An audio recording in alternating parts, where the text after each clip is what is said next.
My Mother, the Person and the Patient is an original podcast written and hosted by me, Fatuma Kuso.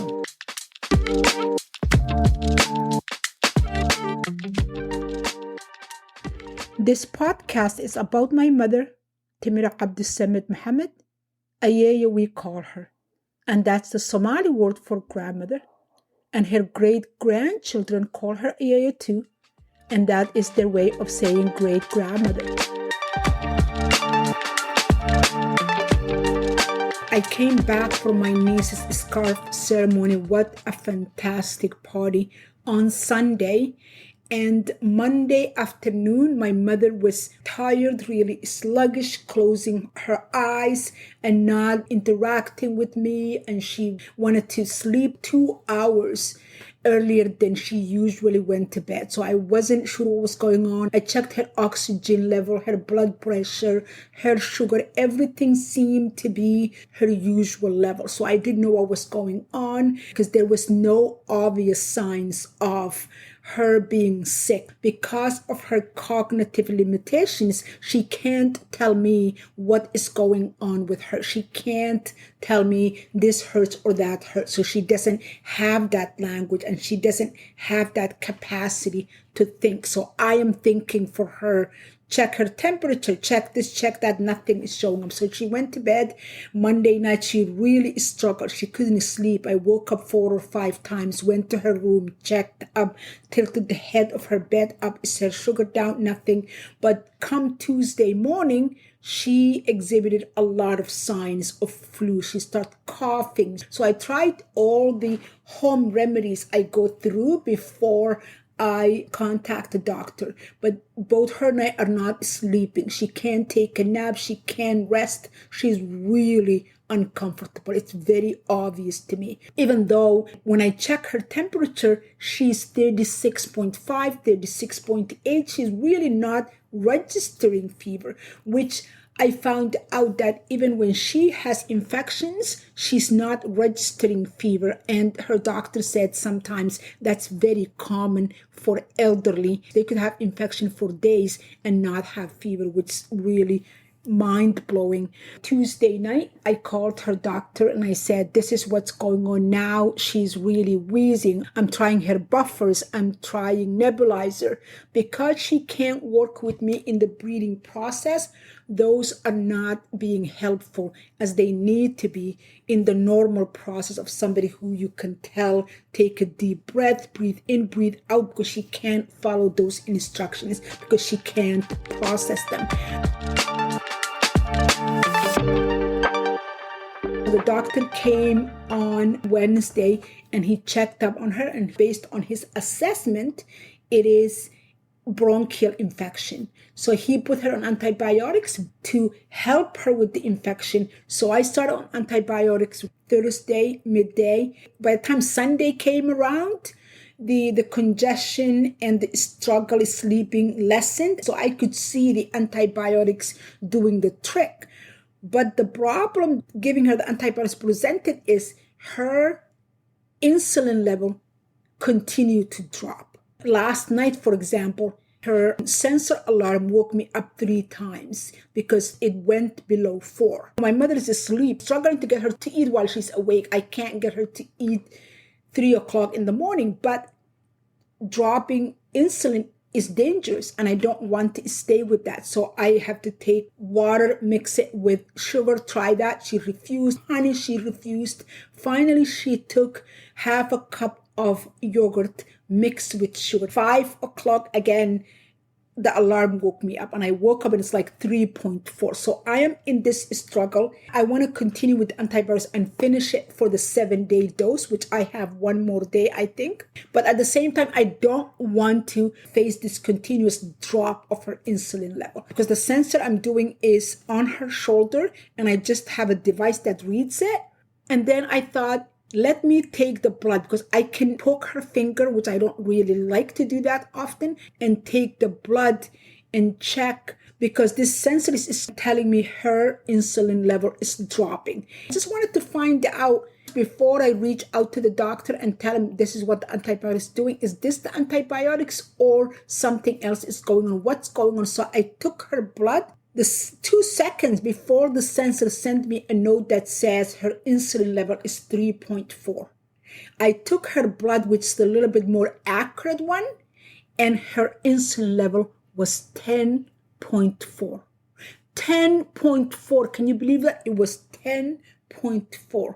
More than twice what the sensor was giving me. That just happened about an hour ago. I'm still trying to wrap my head around it. I freaked out thinking, was I giving her all this sugar and the insulin level was normal and I was pushing it higher? What was I doing? I had to make a decision.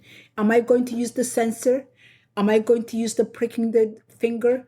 So at least for the next 2 or 3 days, I decided that I am going to prick her finger 2, 3, 4 times a day and check the insulin level that way so I can get more accurate reading than the sensor is giving me. And that has made all the difference.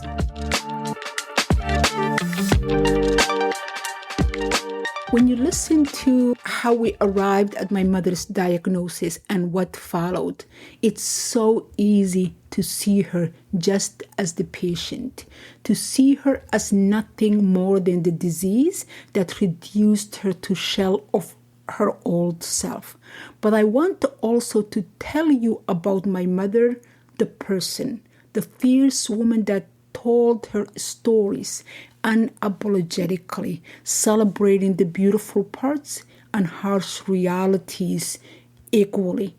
I want to share with you the stories she told us about her life as a girl growing up in a small village, the tales that marked her adulthood. I want to share with you all her losses and the ultimate winnings.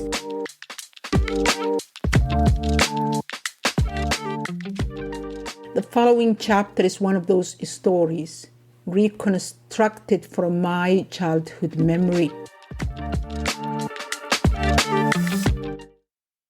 As she walked between the neatly arranged houses and the uniformity of the structures surrounding her, the feeling of an outsider returned, a newcomer to the otherwise tightly knit community where everyone seemed to know each other.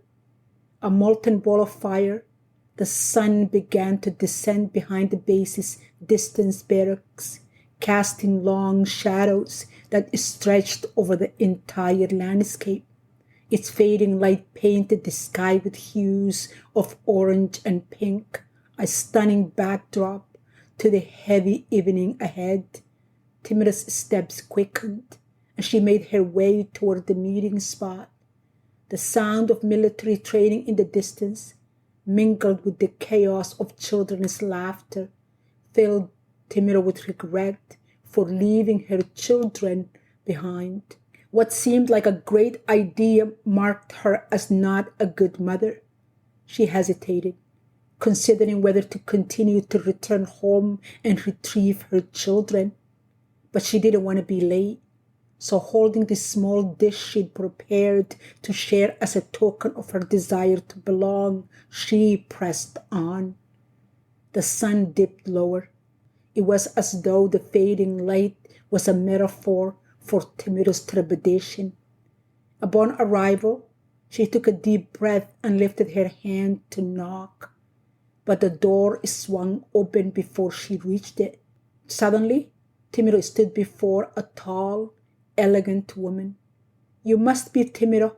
I am Layla," the woman said, smiling and welcoming, as if she hadn't seen her moving about the base to the communal shower, the mess hall, and the dry goods store for over a month now. "Welcome. I'm glad you could make it." "Thank you," Timura said, even though she had no choice whether to attend this meeting. Like all the other actions in the base, this was an order rather than an invitation. The aroma of freshly brewed tea filled the room. The soft laughter from the military wives gathered in the communal area of the housing complex reached Timura before she joined them. walking right behind Layla. "Welcome, Timiro," one of the other women said, even though Timiro was too overwhelmed to know who called her name. "Come on and have a seat." Another elegant woman stood up and pointed to a seat next to her. "Thank you for joining us." Amidst the chatter, Layla, the wife of the base's captain, stood at the center, her poised presence commanding attention. She raised her hands, palms clapping twice, a sound that echoed like a thunder in the room. The cacophony of voices ceased, and all eyes turned toward her, even the wide-eyed children who had been scurrying about moments ago. Timiro and everyone in the room held their breath, caught in a pregnant silence. Timiro watched her closely as Layla scanned the room, her gaze sweeping from one end to another until her eyes rested on Timiro. Timiro gained an unspoken understanding that Layla was about to share significant instructions. Anticipation hung in the air like an invisible veil that shrouded Timiro with worry. "As you all know," Layla's voice was gentle yet commanding, "we have the privilege of welcoming our sister Timiro here today. This meeting is an opportunity to acquaint her with our way of life, our values, and how we function as a community." Layla had called her a sister, but to Timiro, the word seemed like a fragile bridge of connection trying to span over an abyss of difference. Despite the title, Timiro felt no kinship in her heart. Still, she observed the nods of agreement that rippled through the room, disrupting a calm pond. The wives exchanged subtle glances, their expression attempting to convey support, though Timiro couldn't help but feel their veiled hint of curiosity. With a gentle but determined tone, Layla continued, "In our community, maintaining cleanliness in our shared facilities is paramount. It not only ensures our safety, but also creates a warm and welcoming environment for every one of us." Her words were heavy. Each sentence seemed directed squarely at Timiro. "To make this responsibility more manageable for all," Layla continued, "we have established a system, a well-oiled machine to share these essential duties." As Layla expounded on the intricacies of this system, she announced Timiro's name into the rotation schedule. The laundry area, the shower bays, the bread oven, the mess hall, slaughterhouse, dry goods store. She was here one day and there the next. The wives listened tentatively, their faces lighting up as Layla assigned each wife to a specific area. Timiro, the only new arrival in the group, raised her hand. "Yes." Layla smiled at her encouragingly. "Do you have a question?" "Thank you for providing me with this information." Timiro started with that to make sure the wives understood she knew the purpose of the meeting was to induct her into the group. "But what happens if I'm ill or I have a sick child and I can't do my chore that day?" Several wives, including Layla, laughed aloud as if Timiro had asked the most outrageous question. "We are not savages," Layla spoke, her tone sharp. "We do not expect you to do a chore if you are ill." The room erupted into a chorus of agreement, solidifying the bond between these women. With that, the meeting ended and the women dispersed, each with a steady step and carrying the weight of their assigned responsibility, a shared sense of purpose on their shoulders.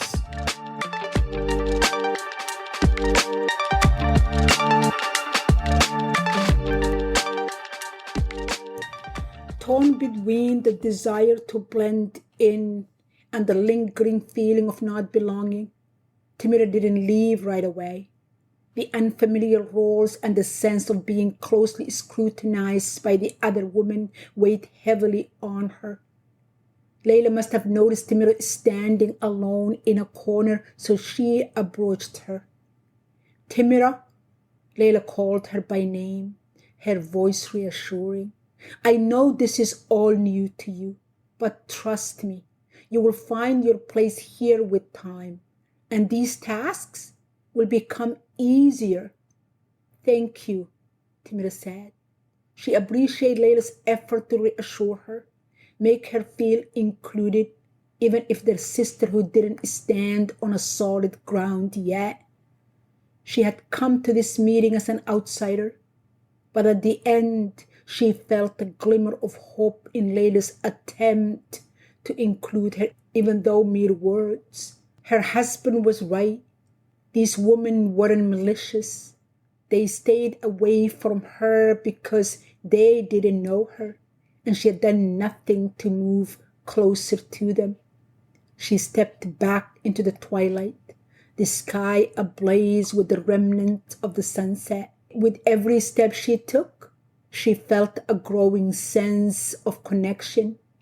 Timiro might have been a newcomer, but she was no longer an outsider. Like a puzzle piece that didn't quite fit yet, she knew she would find her place among these resilient military wives under the same setting sun that watched their shared journey.